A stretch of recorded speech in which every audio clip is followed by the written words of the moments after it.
ഇപ്പൊ സാധാരണ രീതിയിലേക്ക് മാറിയിരിക്കുന്നു. സ്ത്രീകളൊക്കെ ലിഫ്റ്റ് ഇട്ട് നടക്കുക എന്നുള്ളത്. അതിപ്പോ ഒരു നോർമൽ രീതിയാണ്. അതിലൊരു വിഷയമുള്ള കേസല്ല.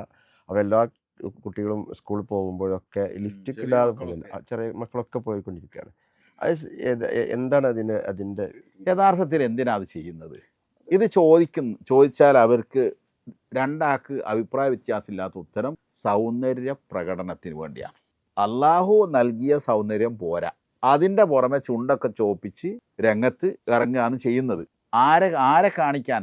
മറ്റുള്ളവരെ കാണിക്കാൻ. അങ്ങനെ മറ്റുള്ളവരെ കാണിക്കാൻ അനുവദനീയമായത് മുഖവും മുൻകൈയും മാത്രമാണ് സ്ത്രീകളെ സംബന്ധിച്ചിടത്തോളം. അപ്പോൾ അവര് ചുണ്ടൊക്കെ വലാ യുബ്ദീന സീനത്തഹുന്ന ഇല്ലാ മാ ലഹറ മിൻഹ എന്ന് പറഞ്ഞിട്ട് വലാ യുബ്ദീന സീനത്തഹുന്ന ഇല്ലാ ലി ബുഊലത്തിന, ഭർത്താവ്, മാതാപിതാക്കള്, പിന്നെ വാപ്പമാര്, എളാപ്പ മൂത്താപ്പമാര്, മക്കള്, സഹോദരന്മാർ, ഇങ്ങനെ എണ്ണി പറഞ്ഞ ആ വിഭാഗത്തിൻ്റെ മുമ്പിലല്ലാതെ മറ്റ് പുരുഷന്മാരുടെ മുമ്പിൽ ഇറങ്ങുമ്പോൾ സ്ത്രീകൾ ചുണ്ടൊക്കെ ചോമിച്ച് മേക്കപ്പൊക്കെ ഇട്ട് ഇറങ്ങുന്നത് ശറയിൽ അനുവദനീയമല്ല. അതിങ്ങനെ ഇതാരും പറഞ്ഞില്ലെങ്കിൽ വ്യാപകമായിക്കൊണ്ടിരിക്കുക എന്നല്ലാതെ എന്ന് വിചാരിച്ച് പറയാതെക്കാൻ പറ്റൂല.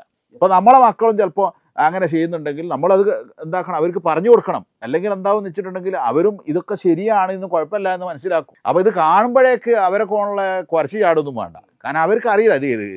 അവർക്ക് പലർക്കും ഇതിൽ ഹറാം ഹലാലുകൾ അറിയില്ല. നല്ല മഫ്തയും പർദ്ദയൊക്കെ അണിഞ്ഞിട്ടുള്ള സ്ത്രീകൾ തന്നെയാണ് പ്രത്യേകിച്ച് വിവാഹ സ്റ്റേജിലും കല്യാണ സദസ്സിലും പരിപാടികളെ ഇതിലൊക്കെ ഇറങ്ങുമ്പോൾ അവർക്ക് മഫ്തയും പർദ്ദയൊക്കെ ഇട്ട് മാന്യമായ നല്ല ദീനീ ബോധമുള്ള സ്ത്രീകൾ തന്നെയായിരിക്കും. പക്ഷേ ഇത് സൗന്ദര്യ പ്രകടനത്തിൻ്റെ ഭാഗമാണെന്നും ഇത് എനിക്ക് അന്യപുരുഷന്മാരുടെ മുമ്പിൽ ഇങ്ങനെ പ്രദർശിപ്പിക്കൽ ശറയിൽ അനുവാദമില്ലാത്ത കാര്യമാണെന്നും അവർക്ക് അറിയില്ല. ഇതിന് വല്ല ഏതെങ്കിലും ഒരു എക്സ്ക്യൂസ് ഇളവുണ്ടോ എന്ന് ഞാൻ പരിശോധിച്ചു. ആധുനിക പണ്ഡിതന്മാരോ ഇനി മുൻകാല പണ്ഡിതന്മാരോ ആരെങ്കിലുമൊക്കെ ഇങ്ങനെ ചുണ്ടൊക്കെ ചോപ്പിച്ച് ഒരു സ്ത്രീ അന്യപുരുഷന്മാരുടെ മുമ്പിൽ ഇറങ്ങുന്നതിന് അനുകൂലമായിട്ട് ശറഈയായ ഒരു ന്യായവും ഒരു തെളിവും കാണാനില്ല. അപ്പോൾ പിന്നെ നമുക്കിത് പറയല്ലാതെ നിവൃത്തിയില്ല.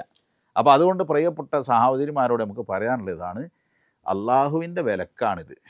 അപ്പോൾ അതുകൊണ്ട് ഇത്തരം വിലക്കുകൾ നമ്മൾ അതിലംഘിച്ചാൽ അതിന് അള്ളാഹുവിൻ്റെ മുമ്പിൽ മറുപടി പറയേണ്ടി വരും.